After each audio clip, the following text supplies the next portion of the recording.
Good afternoon everyone, my name is Vanshika Sharma. I study in class 7th है। आज का हमारा टॉपिक है 3 क्वेश्चंस। एक किंग होता है, वो सोचता है कि अगर मुझे 3 क्वेश्चंस का आंसर पता चल गया तो मैं कभी भी हारूंगा नहीं, मैं कभी भी फेल नहीं होगा। वो 3 क्वेश्चंस थे: what is the right time to begin something, what the people should he listen to, and what are the things that is important for him. तो ये बात उसके महल में फैल जाती है। वो बोलता है अगर जो भी मुझे इन 3 क्वेश्चंस का आंसर बताएगा मैं उसको लार्ज अमाउंट में मनी दूंगा। तो ये बात सुनकर कुछ वाइस मैन्स आते हैं, वो उसको सजेशन देते हैं। कुछ वाइस मैन बोलते हैं तुम्हें एक पर्टिकुलर टाइम टेबल बना देना चाहिए, पर ऐसा नहीं हो सकता क्योंकि उस टाइम पे अगर हमें कोई और काम करना हो तो फिर वो हमें वही करना है, क्योंकि वही हमारे लिए इम्पोर्टेंट है। और कुछ वाइस मैन बोलते हैं कि तुम्हें फ्यूचर पता कर लेना चाहिए, और फ्यूचर कैसे पता करोगे, तुम्हें मैजिशियन के पास जाना चाहिए। तो ऐसे वाइस मैन सजेशन देते हैं, पर किंग किसी की भी आंसर से सेटिस्फाई नहीं होता है। तो वो फिर हरमिट के पास जाता है। हरमिट एक फॉरेस्ट में रहता होता है अपने हट में। जब वो वहाँ पे पहुँचता है, हरमिट उसे ग्रीट करता है, हाय हेलो बोलता है, और फिर फिर से वो खोद रहा होता है, और हाय हेलो बोल के वो खोदने शुरू हो जाता है। वो किंग फिर उससे 3 क्वेश्चंस पूछता है।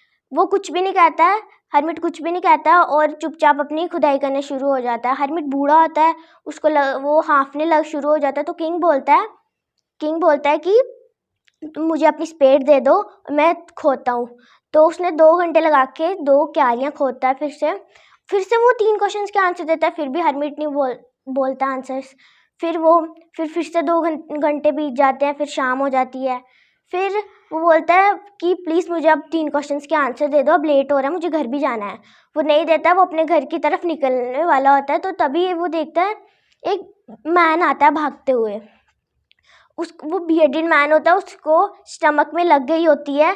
तो वो जैसे ही वहाँ पे पहुँचता है वो चक्कर खा के गिर जाता है।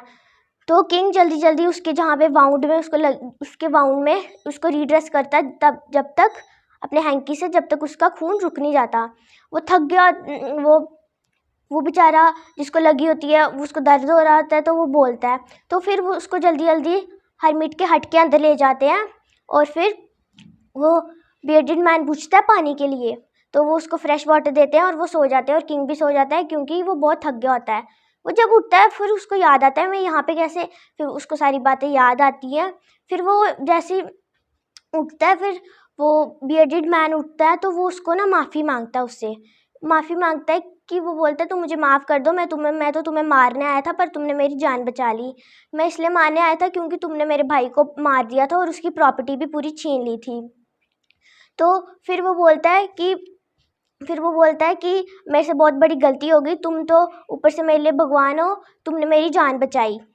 फिर वो बोलता है कि तुम मुझे माफ़ कर दो। किंग उसको माफ़ कर देता है और बोलता है कि मैं तुम अपना सर्वेंट बनाऊंगा, अपना पर्सनल सर्वेंट, और तुम्हें मैं वैसे ट्रीटमेंट दूंगा जैसा मैं अपने खुद के पर्सनल डॉक्टर से देता हूँ। तो वो बियर्डेड मैन बहुत खुश हो जाता है, और वो बोलता है कि मैं अपने बेटे को भी तुम्हारी किंगडम में सर्वेंट रखूँगा। वो किंग बहुत खुश हो जाता है क्योंकि अब उसको लगता है मेरा एनिमी मेरा सर्वेंट बन के रहेगा। फिर वो हट से बाहर निकलता है, हरमिट से क्वेश्चंस पूछता है कि तुमने मेरे क्वेश्चंस का आंसर बताया नहीं है, मुझे लेट हो रहा है, मुझे अपने घर जाना है। फिर वो बताता नहीं है। फिर वो हरमिट बोलता है कि तुम्हें तो पहले से अपने आंसर्स का पता है। फिर वो ऐसे रिएक्ट करता है कि वो बोलता है कि मुझे तो नहीं पता, आप मुझे बताओ कैसे। फिर वो उसको बताता है जब तुम यहाँ पे आए थे तुम्हारे लिए सबसे इम्पोर्टेंट टाइम था जब तुम वो खुदाई कर रहे थे। सबसे इम्पोर्टेंट पर्सन था मैं, और सबसे इम्पोर्टेंट थिंग थी जो तुम कर रहे थे जब तुम मेरी हेल्प कर रहे थे, जब तुम खुदाई कर रहे थे। फिर उसके बाद वो बोलता है जब हरमिट आया उस टाइम पे सबसे इम्पोर्टेंट टाइम था जब तुम उसका केयर कर रहे थे। सबसे इम्पोर्टेंट मैन था हरमिट उस टाइम पे, और सबसे इम्पोर्टेंट चीज़ थी जब तुम उसके वाउंड को रीड्रेस कर रहे थे। तो वो बोलता है कि यही बात है कि जो इम्पोर्टेंट टाइम है वो अभी का ही है टाइम, जो इम्पोर्टेंट पर्सन है वो पर्सन है जो पर्टिकुलर मोमेंट में तुम्हारे पास बैठा है, तुम्हारे साथ खड़ा है, और सबसे इम्पोर्टेंट थिंग है तुम उसी बंदे के साथ अच्छा करो। Thank you.